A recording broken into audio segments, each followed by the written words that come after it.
الحمدللہ رب العالمین والصلاة والسلام علی رسولہ الامین وبعد۔ معزز ناظرین، قرآن کریم کے اس بزم میں آپ کا استقبال ہے۔ آئیے سورہ مطففین کی 18 سے لے کر 36 آیتوں تک غور و فکر کی نگاہ ڈالتے ہیں۔ ان آیتوں میں اللہ تبارک و تعالیٰ بنیادی طور پر نیکوکاروں کے جو احوال ہوں گے ان کو اللہ تبارک و تعالیٰ بیان فرما رہا ہے، اور ساتھ ہی اللہ تبارک و تعالیٰ اہل ایمان کو جو غلبہ نصیب ہوگا قیامت کے دن، ان کا جو مقام و مرتبہ ہوگا، اللہ تبارک و تعالیٰ ان کے بارے میں بھی بیان فرما رہا ہے۔ اس سے پہلے ہم نے بدکاروں کے احوال دیکھے تھے کہ اللہ تبارک و تعالیٰ نے ان کے بارے میں کیا نقشہ کھینچا ہے اور ان کا کیا انجام ہونے والا ہے۔ آئیے اب ہم نیکوکاروں کے احوال پہ غور و فکر کی نگاہ ڈالتے ہیں۔ اللہ فرماتا ہے کلا ان کتاب الابرار لفی علیین وما ادراک ما علیون،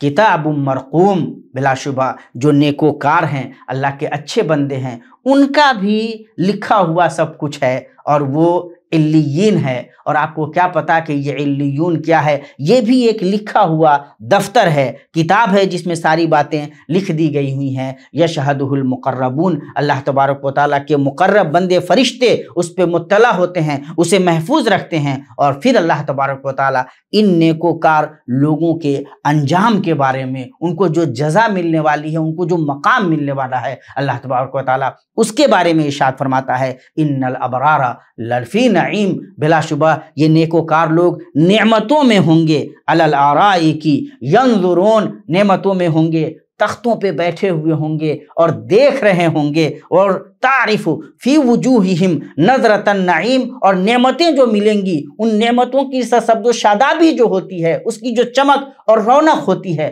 وہ چمک اور رونق ان کے چہروں سے واضح نظر آئے گی۔ انسان جب دیکھے گا ان کو تو سمجھ جائے گا کہ یہ کتنے خوش بخت لوگ ہیں۔ اللہ تبارک و تعالیٰ ان کی اور خصوصیات بیان فرما رہا ہے، یسقون من رحیق مختوم، وہ شراب جسے کسی اور نے چھوا بھی نہیں ہوگا، تر و تازہ فریش شراب سے ان کو شاد کام کیا جائے گا۔ آگے اللہ تبارک و تعالیٰ اس سلسلے میں اور وضاحت فرما رہا ہے، ختامہ مسک، کہ وہ جو مہر لگی ہوئی ہوگی وہ بھی خوشبو میں بسی ہوئی ہوگی، مشک کی ہوگی، اور ہر اعتبار سے آپ غور کیجئے تو کیا نعمتیں ہیں جو اللہ تبارک و تعالیٰ اہل ایمان کو، نیکوکاروں کو دینے جا رہا ہے۔ اسی لیے اللہ تبارک و تعالیٰ فرماتا ہے وَفِي ذَلِكَ فَلْيَتَنَافَسِ الْمُتَنَافِسُونَ، اس سلسلے میں سبقت کرنے والوں کو، مقابلہ کرنے والوں کو مقابلہ کرنا چاہیے، اور حضرات صحابہ کرام نیکیوں کے معاملے میں مقابلہ کرتے تھے۔ اللہ کے نبی صلی اللہ علیہ وسلم کے پاس غریب صحابہ کرام آئے اور انہوں نے کہا کہ اللہ کے نبی صلی اللہ علیہ وسلم ذهب اہل الدثور بالأجور، یہ پیسہ والے سارا اجر لے کر کے چلے گئے، ہمیں بھی کچھ بتلائیے کہ ہم بھی نیکیاں کر سکیں۔ اللہ کے نبی صلی اللہ تعالیٰ علیہ وسلم نے انہیں نیکیاں کرنے کے اور دوسرے ذرائع بتائے کہ تم سبحان اللہ کہو، الحمدللہ کہو، اللہ اکبر کہو، اور یہ ساری چیزیں نیکیاں ہیں۔ کہنے کا مطلب یہ ہے کہ صحابہ کرام رضوان اللہ تعالیٰ علیہم اجمعین جانتے تھے کہ نیکیوں کے معاملے میں سبقت کیسے کرنی ہے، اور سبقت کرنے کا یہ مزاج تھا ان کا۔ وَمِزَاجُهُ مِن تسنیم، وہ جو شراب ان کو دی جائے گی وہ کس چیز سے ملی ہوئی ہوگی؟ تسنیم سے ملی ہوئی ہوگی۔ اور غور کیجئے کہ یہ تسنیم جس تسنیم سے ملی ہوئی ہوگی اس کا کیا مقام، اس کی کیا کیفیت ہوگی، اور کیا زبردست مزہ ہوگا جس کو پی کر کے کس طرح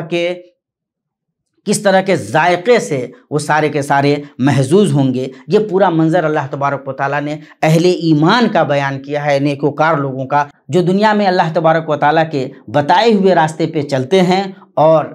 ناپ تول کے معاملے کے علاوہ بھی دوسرے معاملات میں کسی قسم کا کوئی ظلم نہیں کرتے۔ آگے اللہ تبارک و تعالیٰ نے وہ دوسرا منظر بیان فرمایا ہے کہ اہل ایمان کو اللہ تبارک و تعالیٰ جب غلبے سے نوازے گا، اللہ تبارک و تعالیٰ جب ان ساری نعمتوں سے نوازے گا، تو پھر جو بدکار لوگ ہیں ان کی کیفیت کیا ہوگی، اور ان کے مقابلے میں یہ صورتحال کتنی دلچسپ ہوگی۔ اللہ تبارک و تعالیٰ بیان فرماتا ہے ان الذین اجرموا کانوا من الذین آمنوا یضحکون، یہ جرم کرنے والے لوگ ایمان والوں سے ٹھٹھا کرتے تھے، مذاق کرتے تھے، ان پہ ہنستے تھے۔ وَإِذَا مَرُّوا بِهِمْ يَتَغَامَزُونَ، جب ایمان والوں کے پاس سے گزرتے تھے تو آنکھوں سے اشارے کرتے تھے، ان کا مذاق اڑاتے تھے۔ وَإِذَا انقلبوا إِلَىٰ أَهْلِهِمْ انقلبوا فکہین، اور جب وہ اپنے گھر والوں کے پاس جاتے تھے تو ٹھٹھا کرتے ہوئے، مذاق اڑاتے ہوئے، اہل ایمان کو کم درجے کا حقیر انسان سمجھتے ہوئے یہ سارا کھیل کھیلتے تھے، اور وہ بھول جاتے تھے کہ ایک دن آنے والا ہے جب یہ ساری کیفیت اللہ تبارک و تعالی بدل کر کے رکھ دے گا۔ وَإِذَا رَوْهُمْ قَالُوا إِنَّ هَؤُلَاءِ لَضَالُّونَ، ایمان والوں کو دیکھ کر وہ یہ کہتے کہ یہ تو بگڑے ہوئے لوگ ہیں، بھٹکے ہوئے لوگ ہیں، ان کا کیا ہے، ان کی تو کوئی حیثیت نہیں ہے۔ جبکہ یہ جو دنیا دار لوگ، یہ اللہ تبارک و تعالیٰ کے راستے سے الگ تھلگ رہنے والے لوگ، یہ لوگ جو اللہ تبارک و تعالیٰ کے دین کے خلاف تھے، اللہ تبارک و تعالیٰ نے ان کو ایمان والوں پہ کوئی نگراں بھی بنا کر کے نہیں بھیجا۔ وما ارسلوا علیہم حافظین، اللہ تبارک و تعالیٰ نے تو تم کو نگراں نہیں بنایا تھا کہ تم ان کے بارے میں اس قسم کے سارے فیصلے سناتے پھرو کہ یہ بھٹکے ہوئے ہیں، راہ ہدایت پہ نہیں ہے، ان کی کوئی حیثیت نہیں ہے۔ اللہ تبارک و تعالیٰ اب فرما رہا ہے کہ دنیا میں تمہیں جتنے بڑے بڑے بول بولنے تھے، جتنی شیخی بگھاڑنی تھی وہ تم نے بگھاڑ لی، جتنے بڑے بڑے بول بولنے تھے بول لیے۔ اب آؤ، اب جو منظرنامہ ہے وہ اللہ تبارک و تعالیٰ بیان فرما رہا ہے، اور اس میں ایمان والوں کے لیے بڑی خوشخبری ہے، ایمان والوں کے لیے بڑی قوت اور تقویت کا ذریعہ ہیں یہ آیتیں۔ اللہ فرماتا ہے فَالْيَوْمَ الَّذِينَ آمَنُوا مِنَ الْكُفَّارِ يَضْحَكُونَ، آج ایمان والے کافروں پر ہنسیں گے کہ تم تو دنیا میں کیا کیا کہتے تھے، آج دیکھو کہ ساری حقیقتیں روشن ہو چکی ہیں۔ علی الارائک ینظرون، تختوں پہ بیٹھے ہوں گے آرام سے، جیسے بادشاہ بیٹھتے ہیں، جیسے صاحبان عصر و رسوخ بیٹھتے ہیں، بیٹھے ہوئے ہوں گے آرام سے اور دیکھ رہے ہوں گے۔ اللہ تبارک و تعالیٰ اس پوری کیفیت کو بیان کرنے کے بعد فرما رہا ہے هل ثوب الکفار ما كانوا يعملون، اب جب ان کی یہ کیفیت ہوگی کہ کفار و مشرکین گردنیں جھکائے ہوئے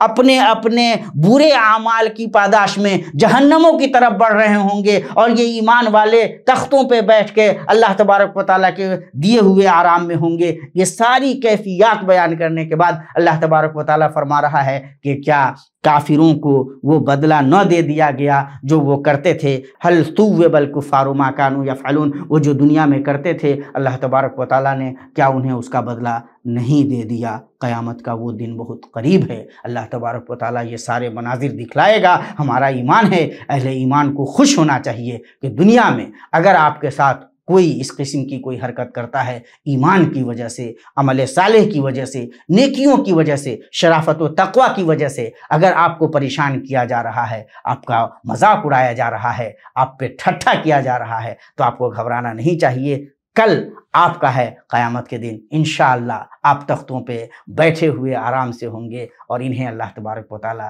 ان کے کرتوتوں کی سزا دے دے گا۔